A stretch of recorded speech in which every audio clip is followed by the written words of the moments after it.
Welcome back, Immigrant Nation. Another week, another new episode. I'm your host, Aaron Deliosa, and this is An Immigrant's Life. An Immigrant's Life on all your social media, where you can follow us and maybe perhaps send a message if you want to reach out. Maybe you or someone you know wants to come on the podcast. That's the best way to contact us. Also, you can send us an email at animmigrantslife@yahoo.com. I want to thank you for being here, and I appreciate you so much for joining us. Spring has sprung, or not really. These past few days, it's been snowy here in Montreal, and it's like winter all over again, to be honest. We had, I think, 10 centimeter of snow yesterday. I mean, it's beautiful, but I want to go biking, bro. I just want to be on the road and feel that wind in my face and see nature. But Mother Nature has a different plan, I guess, you know? But I'm trying to stay positive. I just, I know eventually it will settle and hopefully I can get back on the road. So hopefully next week everything settles and I could start go biking again. And speaking of being positive, how about let's listen to this week's episode that is super positive. In this episode, we delve into a remarkable journey of a talented figure skater and YouTuber. From her dark beginnings being adopted from China by an American white couple, which initially didn't think much of it until she had to grapple with complex emotion that comes with it, like adoption trauma and abandonment issues. We explore her experiences of being homeschooled and her deep enjoyment of it, as well as her ongoing pursuit of figure skating perfection. I found her to be a sweet and charming person, and I'm sure you will too. So, let's get to it, shall we? Without further ado, let's get into the show. Isa, dalawa, tatlo. Today's guest is a figure skater as charming as Kuromi and kills the double axel like Zhu Yi. Everyone, please welcome Rachel Liza. Hi, I'm Rachel. How's it doing, Rachel? Oh, I'm good. How are you? I'm good. Thank you for coming on the podcast. It took a while, but I'm glad that we finally got it Yes. done. Yes, it did. Of course. Why don't you tell the Immigrant Nation where they can reach you or if you want to promote anything before we start? Yeah, okay. I'm Rachel Liza. You can find me on YouTube, Instagram, TikTok under just look up Rachel Liza. I make a lot of figure skating related content mostly, but I also like making videos and content about like my travels and vlogs. Yeah. Yeah, how long have you been doing that? Um, I was actually just looking through my Snapchat memories and I saw a memory of me editing 6 years ago. Wow. So longer than 6 years, probably, but around 6 years. What made you think of starting doing like editing videos and posting it? I love watching YouTubers. Like that was my favorite thing growing up. And I was like, oh my gosh, I want to be like them. And also I'm really interested in like videography and photography. I started photography first, but then like videography is very similar to photography and I like saving all my memories. So that's like one of the main reasons why I started. Why is that important to you to save memories? Um, I think it's really fun to look back on for sure, especially since like there's lots of moments that I can forget as I get older. And having videos of it really takes you back. Like sometimes I watch my videos and I was like, wow, that's crazy. Like I used to act like that, or those were still my friends back then and all that stuff. Yeah, how about the other side of that? What's your opinion about that saying just being there, being present and just absorbing the moment? Yeah. That's totally like super important to me. I try my best now, especially since I post more often, is really take time to like normally when I go on a trip, I set the first and second day to just like be there and not film anything. And I try my best to not just film to film, but like when I film, make sure it's like it adds value to what I'm making or it makes sense to like the story I'm telling. But it sometimes it gets a little difficult, but I try to like limit the amount of stuff that I'm showing online by like not filming everything or not always like talking. Is that like a concerted effort of hiding parts or just like pretty much good editing? I think it's not like I don't necessarily try to hide things. I just don't add things in if it doesn't seem like something somebody would care about or I would care about in the future, you know? Because then, like, I'd have to take the time to, like, film it, make it make sense for, like, me or somebody watching it and stuff like that, which takes, like, brain effort and then could also take away from the moment. So I try my best to, like, be a good storyteller while also, like, making sure that I'm still like living my life, you know? 100% for sure. Is that what you're trying to do in school? Well, I'm not in school right now. I'm currently just working as a figure skating coach, but I guess like when I travel a lot of times I try to make sure I'm still having fun while traveling, but also doing what I love, which is also making the videos, but trying to stay in the moment, not taking pictures of everything because sometimes I feel a pressure to like post everything all the time. Like I need to have like because I'm on three different platforms and this year I kind of am just focusing on YouTube. Sometimes I'd get stressed like, oh, I need to post like a TikTok video because TikTok's vertical and then Instagram is photos and then YouTube is like landscape. So it's a lot. So that's why I've just like decided to work solely on YouTube this year. I mean, you're pretty good at it. Like I've watched some of your videos. It's like well done. Thank you. How long does it take you to edit, let's say, I don't know, maybe like a 5 minute or 10 minute video? 10 minutes? Um, I would say like 10 to 20 is my in between amount, and normally the raw footage is around an hour, and it takes like 5 to 8 hours to edit. Like the whole process, like making the thumbnail, I count that as editing. Like making the thumbnail and editing the video and rewatching it and then uploading it takes that long, probably. It's a lot more work than like you would think, but it's a lot of work. It is a lot of work. That's crazy. 5 to 8 hours.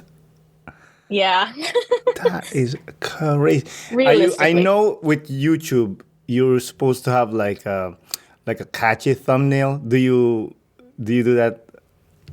I've heard a lot of people talk about like how they want like they're supposed to have the idea of the thumbnail before they make the video, but I don't do that. And I just like when I take photos during that same day and stuff, I just combine all the photos together and make a thumbnail out of that. Most of the time they're skating videos, so I like, I include a picture of skates or something, and then me because I want like people to see my face and know that like I'm the figure skating girl, you know what I mean? Because I make a lot of those videos. Yeah, that's your brand. Yeah, You it's know. me and figure skating, and I guess vlogging while figure skating. But I want to, like, I just posted a vlog, but it's not doing that well. But I know just because it's a vlog, not like a figure skating vlog. But it's something I really like doing, so that one was more That's for me. for sure. I mean, you will find your audience if you're doing what you like, right? Yeah. Now let's put some background on you. This is what very exciting and very interesting about you is you were adopted from China. Yes. When It's was this? something. That was I was adopted when I was 9 months old. That was Okay. like around 2003. Okay. All right. And it's something that I don't share that often just because I don't think it's like I don't know. It's not like my whole identity, but it is a big part of like who I am as a person. Um, yeah. Are you comfortable talking about it? Yeah, of course. Okay, good. When did you find out that you're adopted? I honestly I don't know because it wasn't like It wasn't like it wasn't obvious. Like I was definitely adopted because both of my parents are white and they didn't, it's like I've heard of some people, they don't find out until later, but like I don't think they really could have kept it from me. You know what I mean? Oh, So 100. it wasn't, I don't think it was that big of a deal when they told me because I don't really remember. So I think they were just very like open about it when I Also, was growing. you don't even remember when they told you when. No, because I was 9 months old when I was adopted, so I basically just grew up. I don't remember getting told ever. Like Mm, I'm sure I knew, but it's not like there was like a big day or anything like that they told me that I was adopted, you I mean, know? like you said, they're Caucasian and you're Asian. I'm like, there's something Yeah. here, you know? It's quite obvious. So it's not like they could have kept it from me for a while For if they sure. didn't like decide to tell me or something. Yeah. Was there a time in your life that you're in public with your parents and you feel ashamed, or maybe they feel ashamed that you're not, quote unquote, their kid, you know? That's honestly a good question. I feel like when I was growing up, it wasn't really that like for me, it wasn't that obvious to me that I was adopted because it didn't really seem that big of a deal because I didn't realize that I was different from other people because um I was around a lot of white people and well, not all the time. I used to do like little I used to live in California. We used to do these little like adoption group hangouts where it'd all be adopted kids. It was very interesting. Like, I met a lot of my friends there. So it'd be like the parents adopted these like Asian children and we'd all like kind of hang out with each other. Anyways, that was not the question, but um what was the question again? Oh yeah, Oh, oh yeah, I got it. yeah. If you feel like ashamed now in public. I don't think I've ever felt ashamed. I have felt weird about it. Like I remember recently I made a new friend and I invited her to my house and like we were just hanging out and then like at some point in the conversation I told her like, "Oh yeah, I'm adopted by the way." And she's like, "Oh yeah, I kind of noticed, but like I wasn't gonna bring it up." And I was like, "Yeah, sometimes sometimes it's not really something that's like big on my mind that I think Mhm. about myself. So like when it comes up, I was like, "Oh yeah, I am." You're Yeah, right. I mean, it's your life, it's your normal, right? Like for you, it's like, those like cats that get adopted by dogs or like different animals. Like they don't know if they're cats or not. They just that's what they Yeah. are. You know, they Yeah, it's don't. like You know. growing up, I didn't realize I was different from everybody because like I acted like everybody. I had the same parents as everybody. I just like looked different.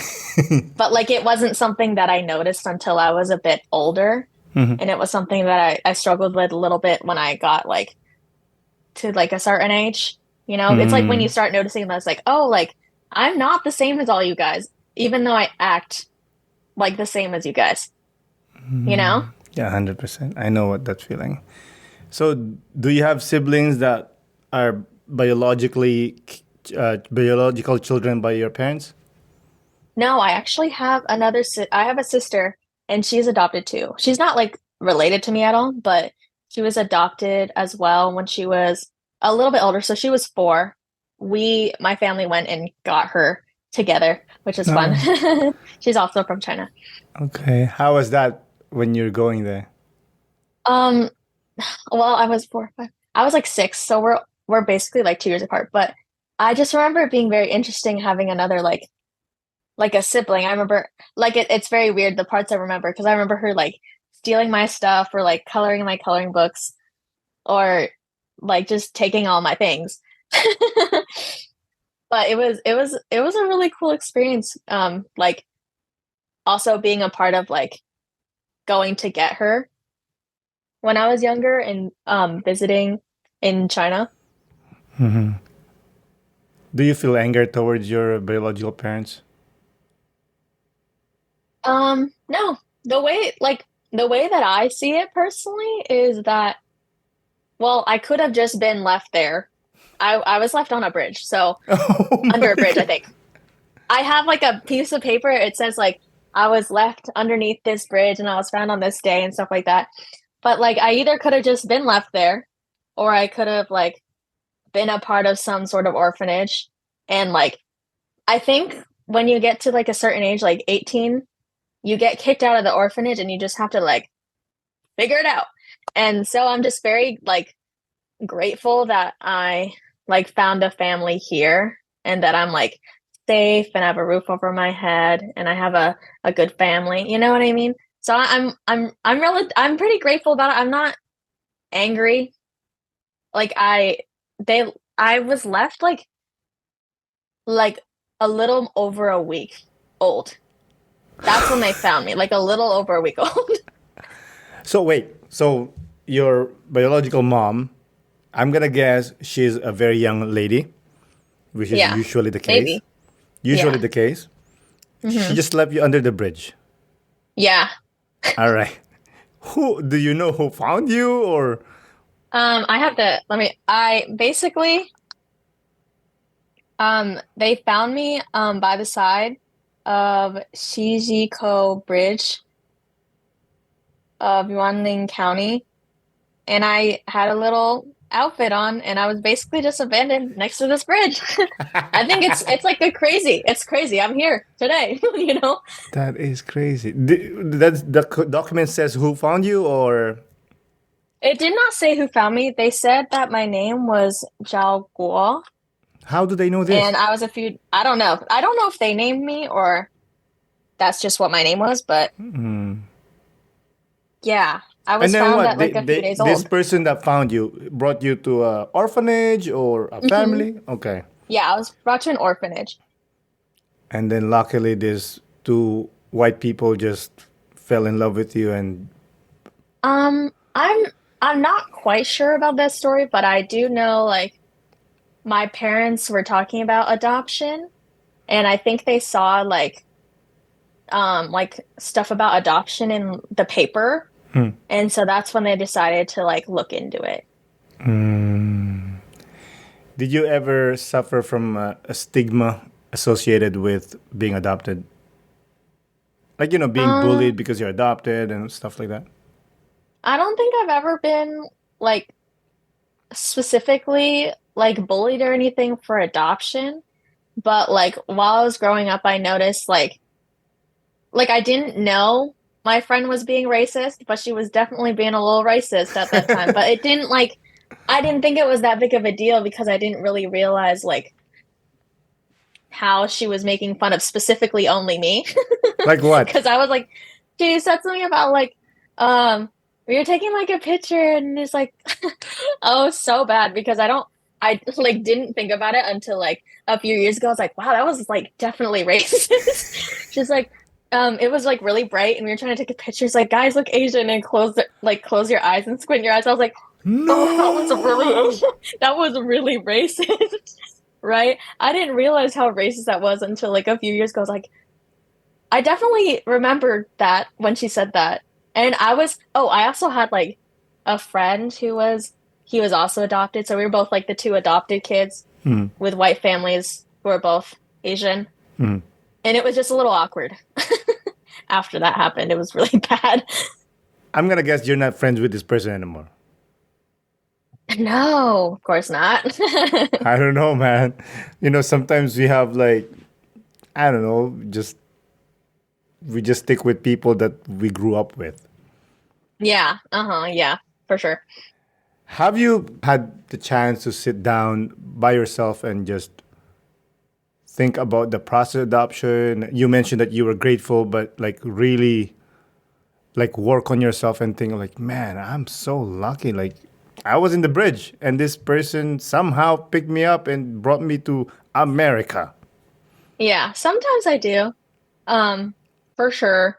It's definitely it's quite crazy. It's just like my life, like since I was adopted at such a young age, my life has just been so normal that it like because like for example, my sister was adopted at an older age, so she has memories like pre before she came here. But since I was like 9 months old, I like have none. So it just seems very like I have a very like normal, I guess, normal upbringing in life, I guess, even though I am like Chinese and I grew up with white parents. Yeah, for you, there's no transition.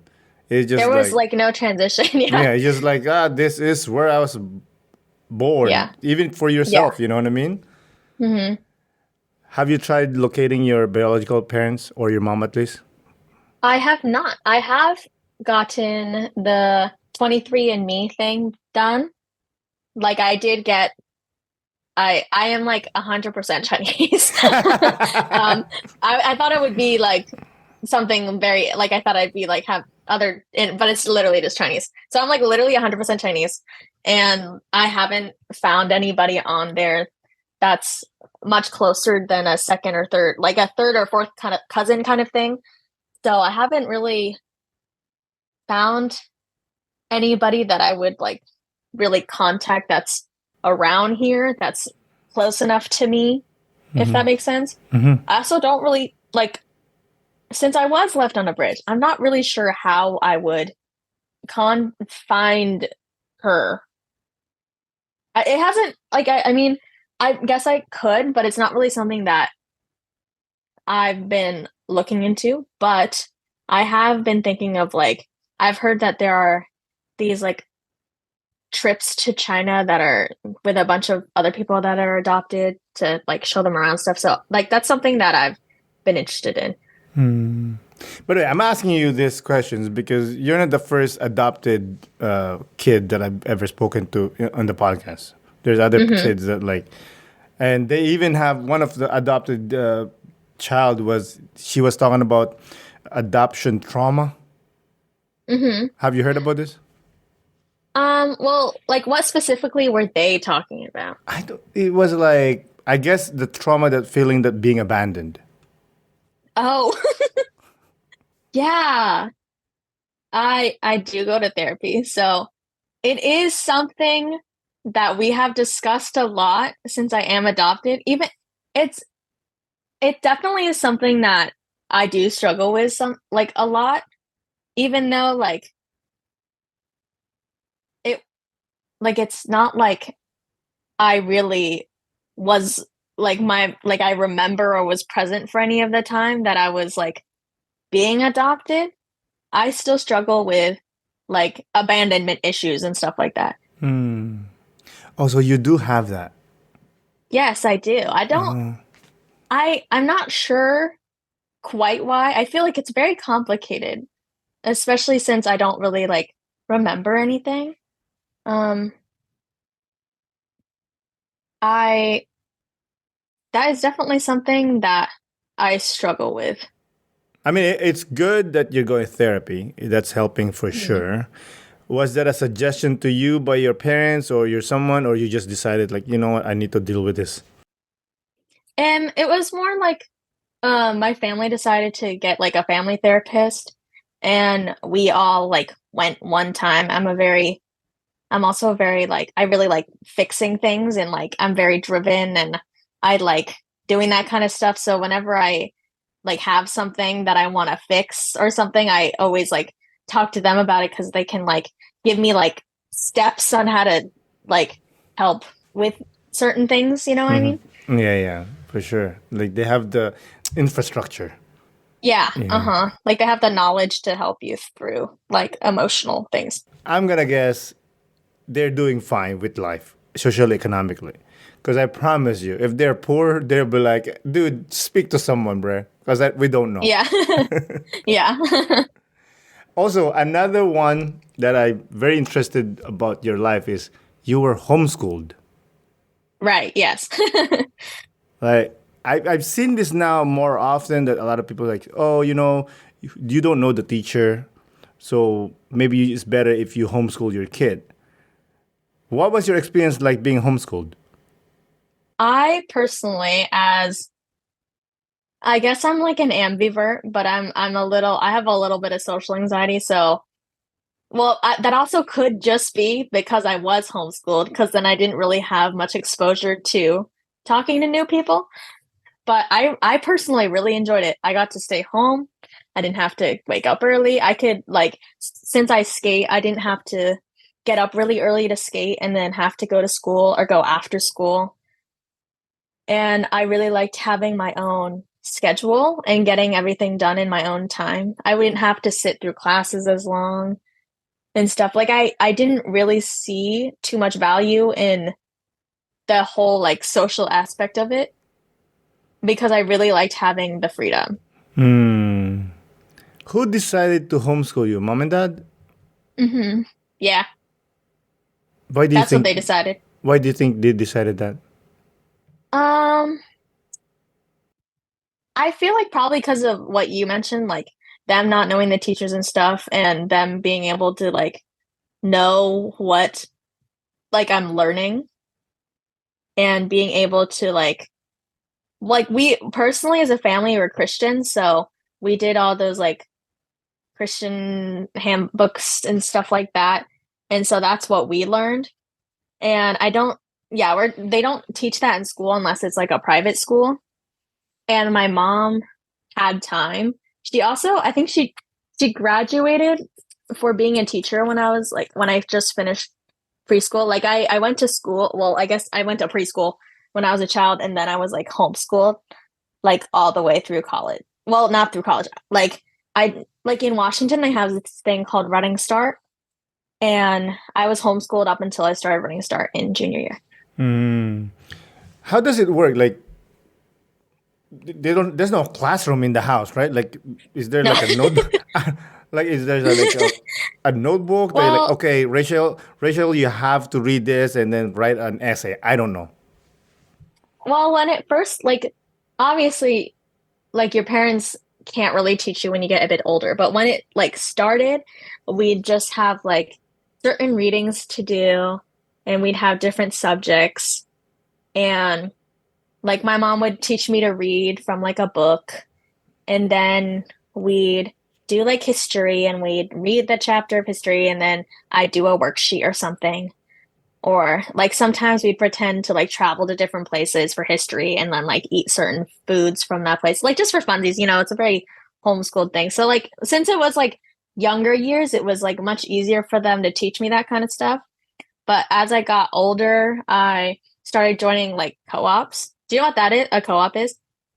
Oh, so basically, a co-op is you go like usually like once a week and you like we have like a building like a church usually like the church lets us use a building and they're either teachers or like mothers who teach certain subjects like in a higher level of academics than like your mom could, and so it's basically Oh. just like a building once a week that you go to for school and it's like only homeschoolers.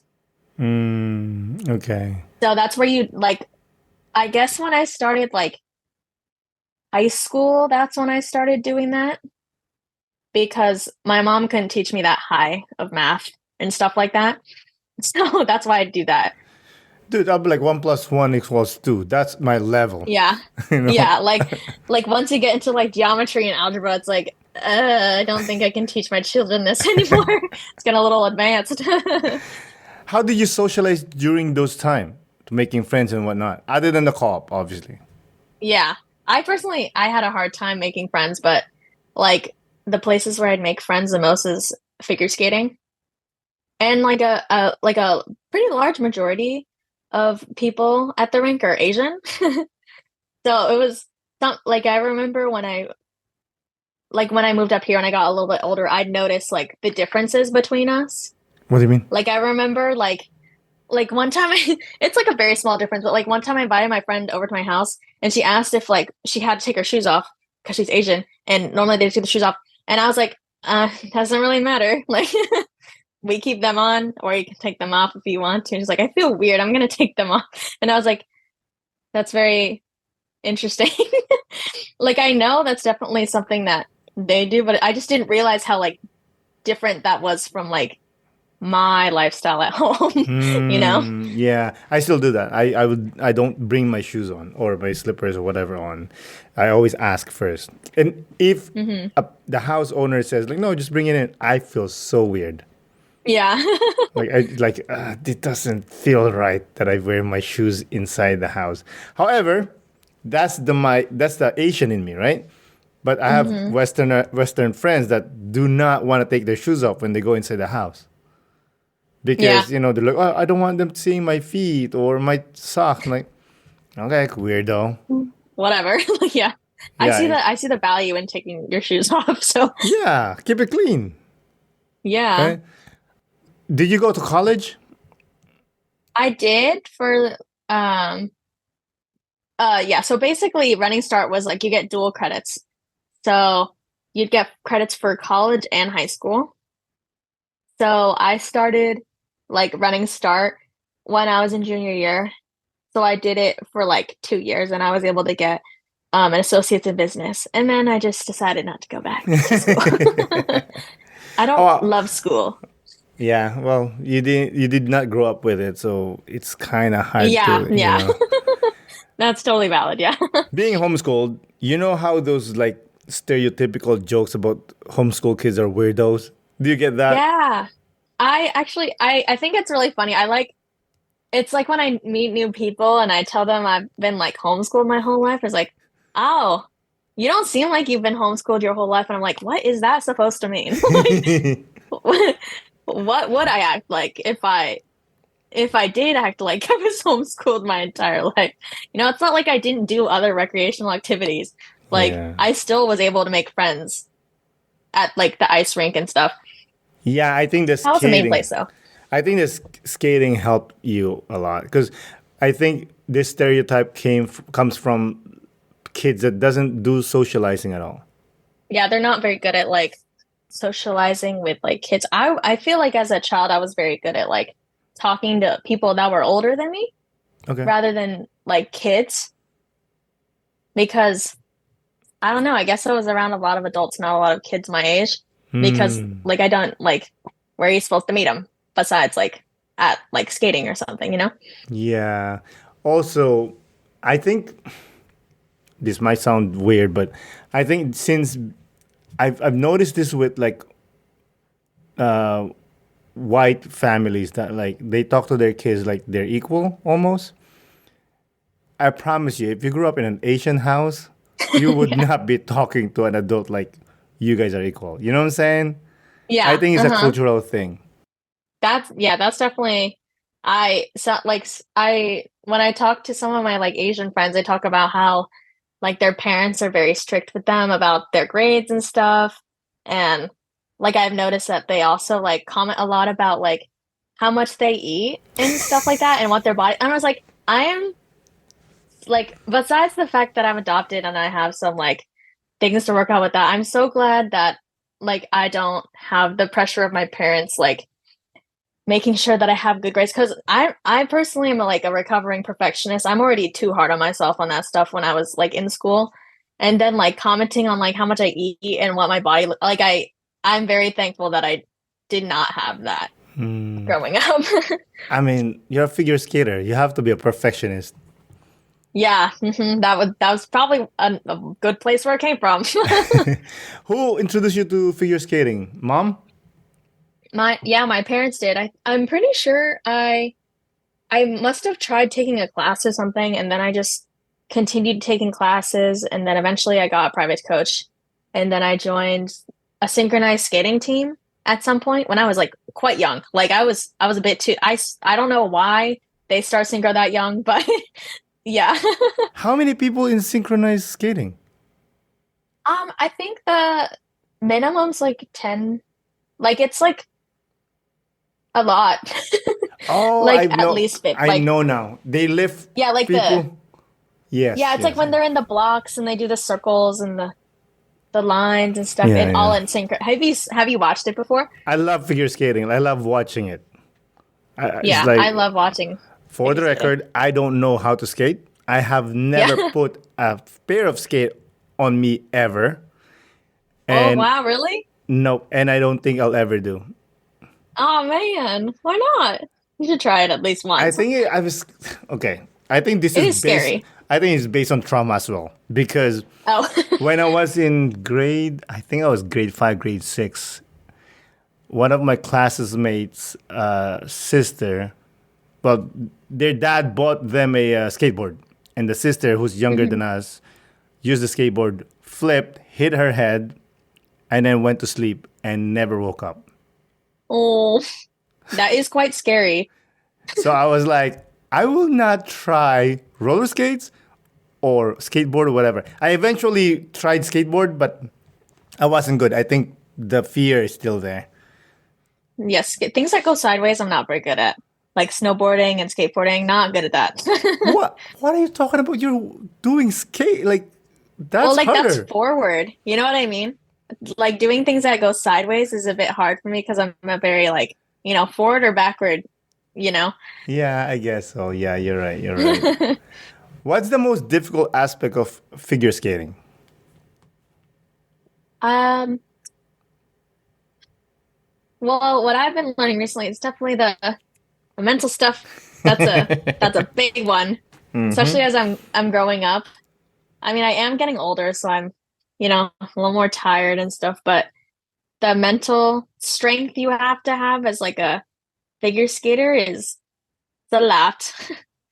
I I used to have a mental game coach when I was like competing and stuff, and she really helped me like find methods and things that I can do because I used to get really anxious before competitions and stuff like that. So that was definitely a big thing for me, the mental thing, and it still is now. What have you been doing now before the competition to calm you down? Well, I don't do competition. I've been doing testing, which has been quite nerve-wracking recently. It's to calm down. It's more of like affirmations or I guess rebuttals. So like a lot of the times if I get anxious, it's because like, oh, like what if I don't do it good? What if I fall? Like it's a lot of what ifs and stuff. And it's like to like rebuttal it, it's like, well, you've been practicing, you've done all you can do. You always can have another chance, stuff like that. Like most of the time the anxiety, it's not even like the anxiety of performing in front of people. To be honest, it's really more of a me thing because I'm a perfectionist. So it's more about like failing myself rather than like failing in front of people. Cause like honestly, it really doesn't matter that much to me. It's just like it's a like figure skating is very important to me. So like how I think I do is like more important than how people like perceive me, in my opinion, I guess. Yeah. Where did that come from? The perfectionism? Like your mom and dad seems to love you. They seem not, judge you for not getting A plus. No, they don't. It's definitely not a them thing. It's definitely a me problem. Like I'm not quite sure where it came from. It could have been when I was doing like synchro or just like skating in general is very well I feel like skating can never really be perfect. There's always something that you can be working on. Like it can always be a little better. It can always like your jump could always be a little higher. Your spin could have been faster. You could have gotten like better like points at a certain time. It's especially as someone who's very goal oriented, it's hard not to just like I well also it's very complicated because I'm very goal oriented, yet skating is very like there's no really end goal in skating. So it was just like I just kept like chasing after like things all the time. Like it's like I'd hit the one thing and then I'd always move on or like I'd always be trying to make it better because you can. Yeah. I mean, let me tell you, there's no perfect in sports. Basketball, Yeah. whatever you play, there's no perfect. Like, yes, you could jump better. You could be faster. You can take a better jump shot. You could just work on it and that's it. Yeah. You know. What have you been using to forgive yourself with those mistakes? Oh, or like mistakes as in like things that I used to like beat myself up Yeah. on yeah. Well, actually, yeah. That's a valid question because I used to train a lot. Like I used to skate 2 hours for 4 days a week, and now I'm skating like 3 hours a week. And it's I am not at the same level of like athleticism and like training that I used to do as a kid. And sometimes it's hard for me to be like, it's like, I was like, I used to be so good when I was younger. And I'm like, I also literally didn't have a life. Like, that's all I do. All I do is skate and stuff. And now I have like, I figure I'm a figure skating coach. So I have to coach. I'm on my feet a lot. And I'm older. I'm not as flexible. Like my job requires me to stand, so I get sore and stuff. So it's like making sure that when I practice, I consider like how much my life has changed and how like different how I'm spending my time now versus when I was younger and I was training more. So it's just like considering like my different circumstances that kind of helps with that. Do you have injuries or have you had injuries? Well, I haven't had any like major injuries. I did sprain my ankle once while learning how to do an axle. That's the one that takes off forward. The one that they talk about in the Olympics. It's literally a single one though. So single axle is just 1.5. Hmm. And I was learning how to do that and I twisted my ankle. That's really all though. I have never Thank had like God. a major injury or anything. And I'm trying not to as I get older because the rate can get higher for injuries. Trust me, as a 41-year-old pretending I'm still could make the NBA, the knees and the ankles are like, you think you're Yeah. fast, you're not, and you're not, you Yeah, know? it's like especially when like you you feel like you can do it still, but your body doesn't react as fast as it used to. It's it's like, okay, I'm a little older now. I don't skate as much. Like it's okay if I'm not as good, you know? Yeah. See, that's the thing with skating is like such a solo thing to do, right? Of course, there's tandem and whatnot, but what you're trying to do is you're solo. Like with me, I might not be able to drive the basketball as fast, but I can still take a jump shot. So Hmm. I take the jump shot. I could pivot myself, no pun intended, to a different kind of game. Like with skating, it's like it's either you do the axle or you're not doing the axle. Yeah. Uh-huh. Yeah, it's that I've noticed, especially with my students, that you can be a like a team kind of person or like a solo person because that I feel like they're both hard, you know, but like being in a solo sport, you really have to be very self-motivated to do it or just have like a lot of people helping you on your journey because it's very hard to like practice and stuff like that. Since I don't have as many lessons, it's really hard for me to like be on track and like go to the rink and have a set schedule because it's times like, oh, like I don't have a lesson today. I'll just go tomorrow, you know? It You know what I mean? It's hard out here. I'm just like, oh, I is can just do it hard. another day. You have to be obsessed. Yeah, you have to have like a good schedule, like not relying on motivation, No, motivation just doesn't work. repetition It's or discipline. routine. Yeah, discipline, routine. Yeah. Definitely taught me discipline. That's what skating taught me. Oh yeah. It's routine comes discipline. You know. Hmm. And yeah, it's hard. Do you Yeah. lift weights? What kind of exercises do you do that helps you to be a better figure skater?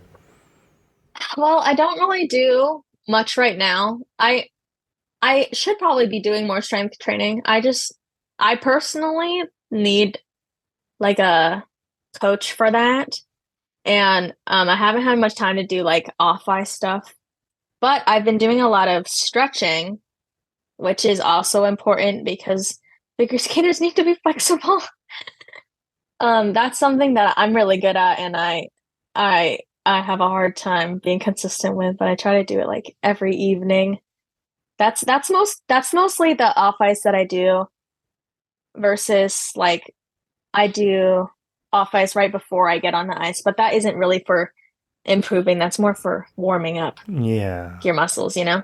But yeah, I guess like the only stuff that I do off ice is stretching. You're not gonna have a time. You're editing videos 5 to 8 hours. No, yeah. Yeah, I don't have much time, not gonna lie. But like if I don't go skating, I try to do like some sort of like exercise routine, like exercise. Well, I actually do have a lot of off ice exercise. I just don't have much room to do it where I live at the moment. So, Who was your favorite skaters? I really like Isuru Hanyu.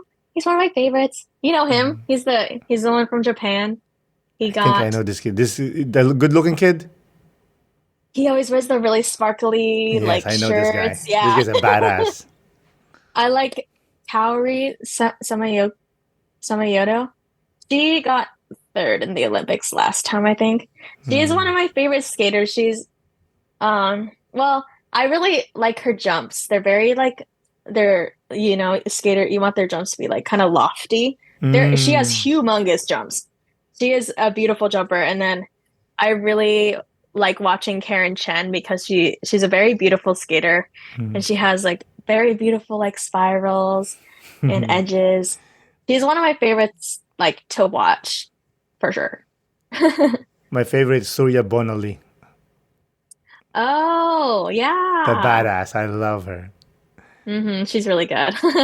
Well, never won it because of the whatever else there, but Yeah. I love when she does the backflip, Yeah. which is illegal. I think there was another one that did the backflip too, or like Debbie Thomas or something like that. Oh yeah. She has the same name as my mom. That's why I remember. But she also did the backflip. I think somebody recently did a backflipping competition. It's a guy. I don't remember who he is, but I just remember like hearing about this guy who did a flipping competition. Why is it So, illegal? um, I think it's just because it's like really dangerous. Yeah, It's a really triple dangerous. axle is not dangerous. Like I mean I haven't seen anybody like I have never seen a video of somebody failing a backflip, but that's like really dangerous. Well, so what? I Isn't that what sports is about? I see I don't really know why it would have gotten taken out besides the fact that it's just really dangerous and it doesn't particularly add to like any of the set jumps that we have.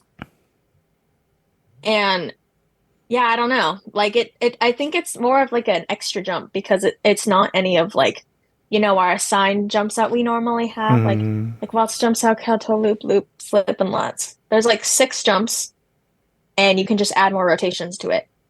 But like a backflip doesn't count as that kind of jump, I don't believe. Well, you Because know I what don't it think you is? should do any more than 2. It's because no one could have done it, only her. It's only her Yeah, could do it. maybe. Yeah. I know some of my friends do it, but I just like, ooh. They do it? I have a friend that does those. That's A lot amazing. of show skaters do it Mm. because it's, a cool trick. But they're very scary. I don't think I would ever want to do that. Yeah. I want to touch back to what you said earlier. Like being an elite skater is more in the mind than physical. Uh-huh. Well, do you remember when, I don't know if you keep like track of the Olympics that often, but do you remember when like, do you know who Nathan Chen is? He's also a good skater too. I'm not good with names, but if I see the face, I probably like, yeah, I know that dude. Yeah, he like I think the second, not the most recent one, but the one after that, he it was his first time at the Olympics. He like he's been like winning everything, like the Grand Prix and all that stuff, like nationals, all that.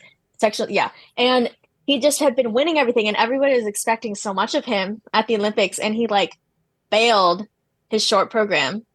Like it went so bad. Like none of us were expecting that from him. Like because he was doing so well in every other competition. Like it just kind of really shows that like it was his first time at the Olympics.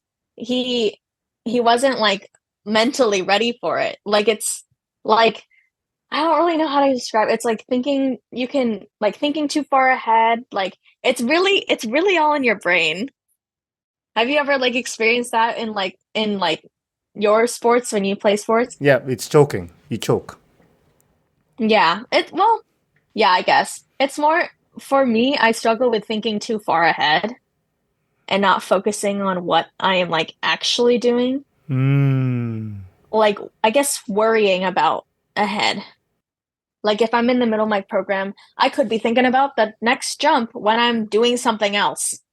Like, that's not good Nope. because then you can't like properly execute what you're actually doing if you're thinking about the future or if your brain's like being like, what if you mess up? What if you fall? But that, instead of focusing on what you can be doing in that moment, you know?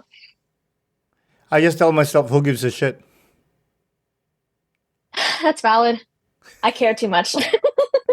I care too, but like, so what? So what if I missed the shot or I made a mistake? Like, if you don't try, you'll never find out. Yeah. I don't think for me, I don't think my problem was like not even trying it. It was just like knowing that I could do something and then not doing it as good in performance. You know what I mean? The Because you only get perfectionist. one shot and having one shot for something like imagine going to the Olympics and having one shot at something that the amount of pressure that sounds horrible. I never want to go to the Olympics. I'm not too old, but I don't think I could survive that amount of pressure. No, Like that's crazy. like if you mess up, you gotta wait 4 years again. Like yeah, like I already have a hard time doing one competition. Like it's Yeah. very it's like yeah, it's very mental in that way. Having said that, would you advise parents or kids to get into figure skating? Um yeah, of course. I think it's important for the parents, especially if their child is starting figure skating, to make sure that their child has a good coach and a good like skating family, I guess. Like in the I've heard of a lot of like toxic skating environments. Like as a coach, well, and somebody who was a student and is now a coach, it's very important to be like loving enough, but also as a coach being able to push them and make sure they can like reach their fullest potential if they want to, because you know they're just kids. Sometimes the parents want them to do it more than the kid wants to do it. You know what I mean? So I think like making sure that they have a good coach and their parents are encouraging and not like critical of them. Number one, it annoys me when parents do that because they don't even know what they're talking about. And it's like, it's really hard. They're trying their best, you know? I think it's mostly just environment when you start it and like making sure your child is in like an okay headspace because it's a very like, it can become quite toxic for some kids. Yeah, I also coach basketball, and trust me, dealing with parents is like I thinking hate their talking kid to parents. thinking their kid is gonna be the next Jordan, and I look at the kid like he can even barely make the first five of the team. Like, do they have the drive or power? Like, if the kid doesn't want to do it, it's not going to happen. Like, They don't even have the skill. Okay, like we went to the finals 2 weeks ago, and one of my kid sprained his ankle. Right, I mhm. know what a sprained ankle is. I've had that many times, unfortunately. Right, and the parents was pushing him to go play, and I was like, he can barely walk. What do you think he's going to do out there, girl? Exactly. So the mom was pushing him like, stuffing it out, which I appreciate. But my rule with injury or pain is, you can go through pain, you cannot go through injury. Injury is injury. It's gonna mess you up. Yeah, I knew a skater who like she practiced through injury a lot and she'd get injured all the time and she'd still skate and it just get worse. Like you have to let it heal. You gotta let it heal. So, anyways, to my story, I spoke to the mom and I said, "Yo, I know this injury. He can barely run." And she's like, "Well, this and that, whatever. In the end, it's your choice." And in the end, it was my choice. I didn't play the kid. It was hard for me to say, hmm like, I'm not playing you. I'm not gonna let you get injured again. Yeah. You can even barely walk, bro. you know. Yeah, it's important as a coach to make that decision, and also like that as a parent, listen to the coach because they know what they're talking about, you know?